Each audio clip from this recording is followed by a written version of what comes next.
Welcome to 365 Christian Men, where every day we aim to inspire and encourage with real-life stories about men. January 2nd, Hal Donaldson. On this date, in 1994, Hal Donaldson founded Convoy of Hope, a global humanitarian relief organization. In 2010, before the earthquake, a 7 on the Richter Scale, Convoy of Hope was already serving 13,000 meals every school day. Within days of the disaster, Convoy brought in a bigger team to do more. By 2019, they were serving meals to 90,000 children.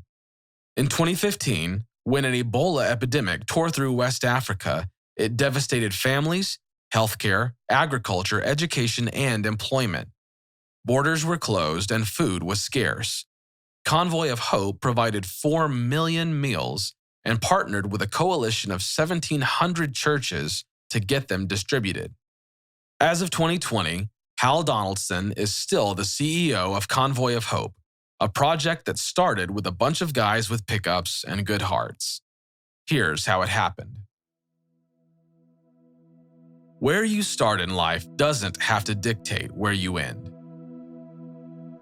One August evening, 12-year-old Hal Donaldson and his 2 brothers were alone at home and getting ready for bed when the doorbell rang. The boys opened the door. 2 police officers stood on the doorstep, and their eyes looked worried, their mouths serious. Fear zipped through Hal's chest. The officers stepped inside, set the boys down, and told them that a drunk driver had hit their parents' car. Dad was dead.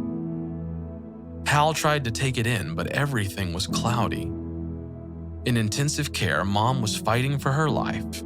He and his brothers were all alone in the world. It was overwhelming. But minutes later, neighbors and family friends flooded the Donaldsons' front yard. One of the officers asked if anyone would be willing to take the boys for the night. Otherwise, they would end up in the police station. A young couple with 4 kids of their own, Bill and Luvata Davis, took Hal and his brothers in for the night in their small mobile home. That one-night sleepover turned into many months of the boys living with the generous family, while Hal's mom slowly recovered from broken bones and internal injuries. In the small mobile home, there weren't enough beds for all 10 people, so they took turns sleeping on the floor. The Davises emptied their savings to provide for the 3 extra children, and Bill worked extra hard at the rock quarry to feed everyone. Luvata spent her days cooking, cleaning, and folding laundry. After Hal's mom learned to walk again, she found a job as a mail clerk and rented a place for the family. But there had been no health insurance, so the family lived under the crushing weight of debt from all the medical bills. Hal went to school with holes in his shoes and horrendous haircuts, and he often came home to empty cupboards. The loss of his dad and the poverty that followed filled Hal with bitterness. But the Davises continued to speak truth into Hal's life. Don't allow the tragedy of your childhood to become a lifelong excuse, Bill said, because where you start in life doesn't have to dictate where you end. Over time, Bill's words worked their way into Hal's young heart, and the resentment faded. Determined to free himself from the ugly poverty monster, Hal studied hard and graduated from San Jose State University with a bachelor's degree in journalism. He got a job as a journalist and set his sights on earning money, raising a family, and traveling the world. But everywhere he went, Hal encountered the poor, an orphan boy without shoes, a homeless mother clutching her lifeless child, a Vietnam War veteran who had lost his legs. And when Hal saw these people, he couldn't help but remember how the Davises had showered him with their kindness. Their generosity was embedded in Hal's character. They could have offered tears and pity, made excuses, and walked away. Instead, they had acted. Inspired by their example, Hal laid down his own excuses. He joined forces with his 2 brothers and several friends, and together they loaded pickup trucks with groceries and distributed them to the poor working families. Their work grew into Convoy of Hope, an organization that has now fed and cared for more than 80 million people.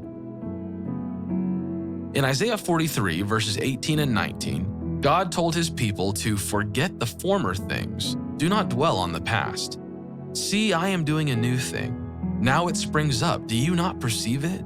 I am making a way in the wilderness and streams in the wasteland. What do you need to put behind you so that you can move forward? Where you start in life doesn't have to dictate where you end.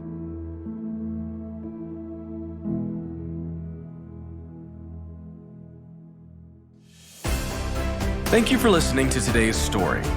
Every day of the year, our hope is to inspire you with real-life stories of faithful men who have gone before us. Hebrews 12:1 says, "Therefore, since we are surrounded by so great a cloud of witnesses, let us lay aside every weight and the sin that so easily ensnares us. Let us run with endurance the race that is set before us." Join us tomorrow for another story at 365christianmen.com.